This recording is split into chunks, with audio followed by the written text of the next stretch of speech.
Mga kababayan, hello and welcome sa hashtag Walk with Lan. Ako si Lan, your host na laging ready to walk the truth, steer, fry, and facts para sa inyo. Today, we are diving into this explosive topic. Tito Soto, binoljak ni VP Sara. Magugulat kayo, araw-arawin daw ang impeachment, no holiday. Pero wait, is this really VP Sara bullying Soto? Or is it the other way around? Based on recent news from February 2026, Senate President Tito Soto is pushing for daily impeachment sessions against VP Sara. Monday to Friday, no breaks, parang walang pahinga sa kanyang crusade. But why? Is this justice or political vendetta? We will criticize Soto's track record, fact-based, intellectual style. Para sa mga kabataan, at OFWs na busy pero gustong updated sa Philippine politics. Let's keep it engaging. Comment down below your thoughts para sa interaction.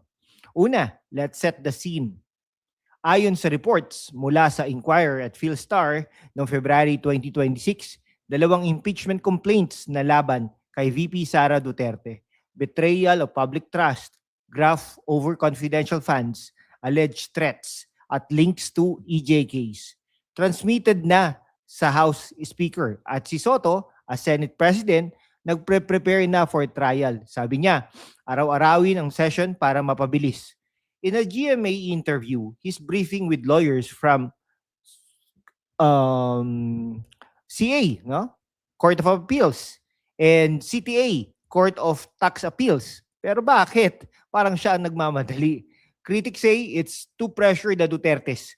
This echoes historical impeachment like Coronas, but with political twist.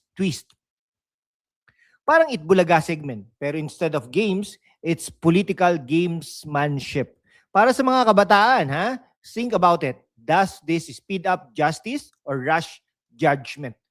Now let's zoom in on Tito Soto, from comedian to senator. Impressive or questionable?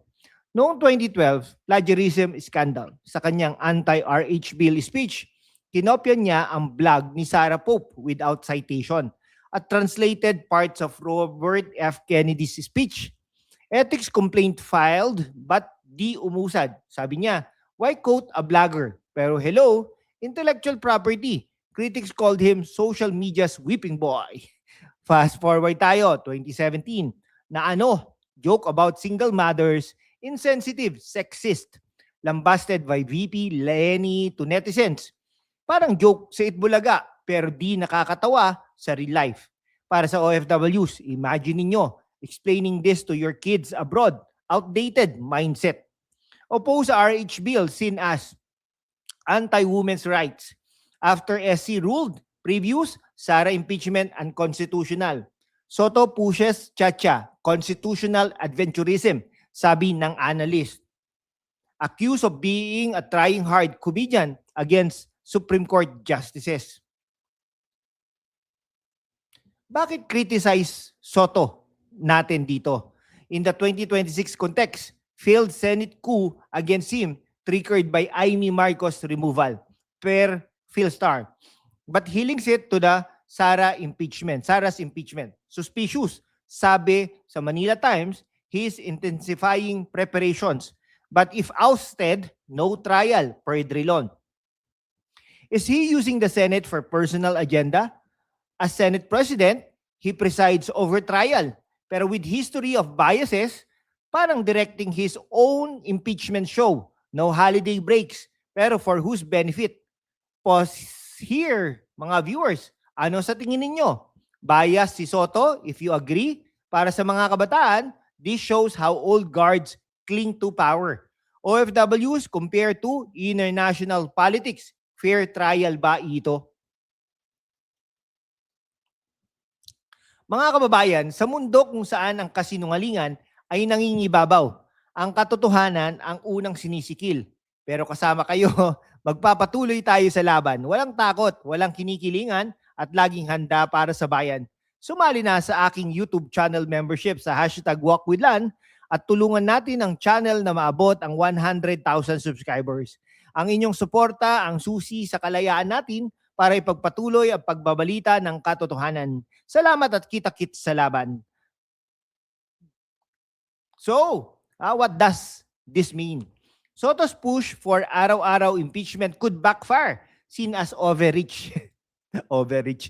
Wikipedia on Sara's impeachment lists controversies, but Soto's history weakens his credibility.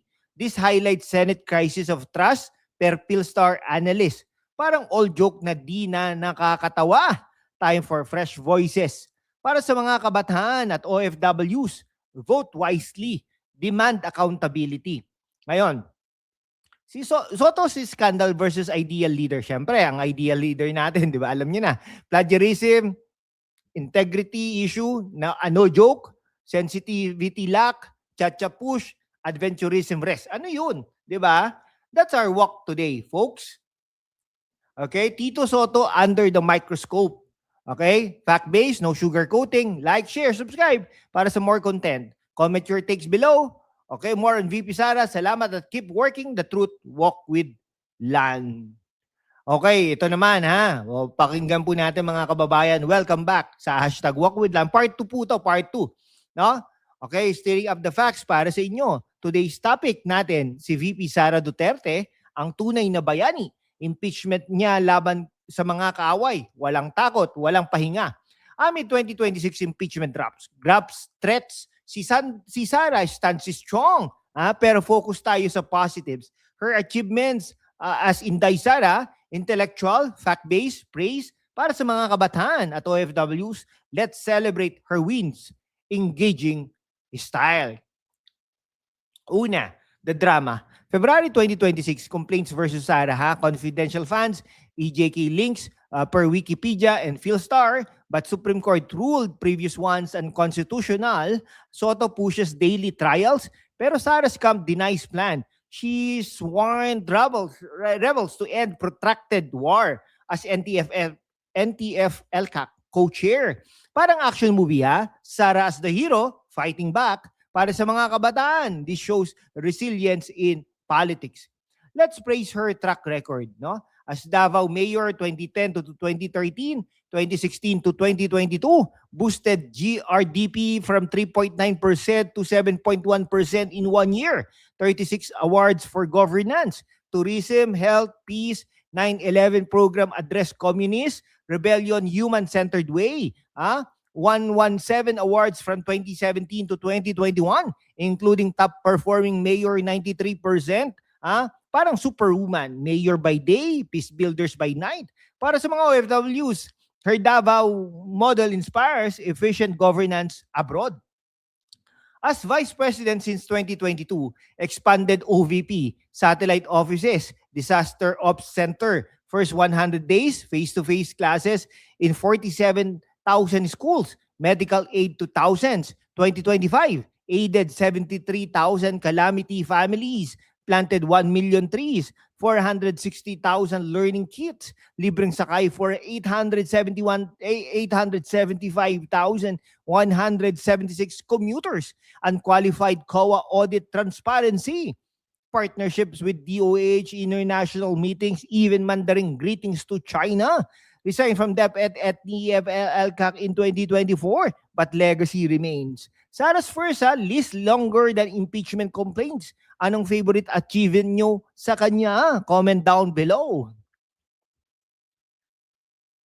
Mga kababayan, sa mundo kung saan ang kasinungalingan ay nangingibabaw, ang katotohanan ng unang sinisikil. Pero kasama kayo, magpapatuloy tayo sa laban, walang takot, walang kinikilingan, at laging handa para sa bayan. Sumali na sa aking YouTube channel membership, at tulungan natin ang channel na maabot ang 100,000 subscribers. Ang inyong suporta ang susi sa kalayaan natin para ipagpatuloy ang pagbabalita ng katotohanan. Salamat at kita-kits sa laban.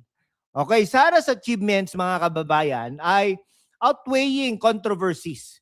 Key wins, madami po. Davao Awards, 117, OVP aid, million serve, ratings, 93%. As third female VP, okay, sino ba mga VP? Si Macapagal Arroyo, Gloria Macapagal Arroyo, na naging presidente. Tapos si Leni Robredo na hindi naging presidente, no? Pero mga vice president na during this time na buhay pa ay si tatlo po 'yun no? Naging vice president. Gloria Macapagal Arroyo, Joseph Estrada at si Leni Robredo. Okay? Recently, 'di ba, inimbitahan niya yung dalawa, si GMA at si Erap. Ano pong common sa kanila? Naging presidente po. Si Leni hindi niya inimbitahan dahil hindi siya naging presidente. Okay? Ayan. Youngest from Mindanao inspires youth. Mga OFW. OFWs. Her global diplomacy ambassadors, Wang Yi, shows strong leadership. Okay, that's our positive walk on VP Sara. Like, share, subscribe. Comment your support. Next po natin na topic, more on politics. Salamat.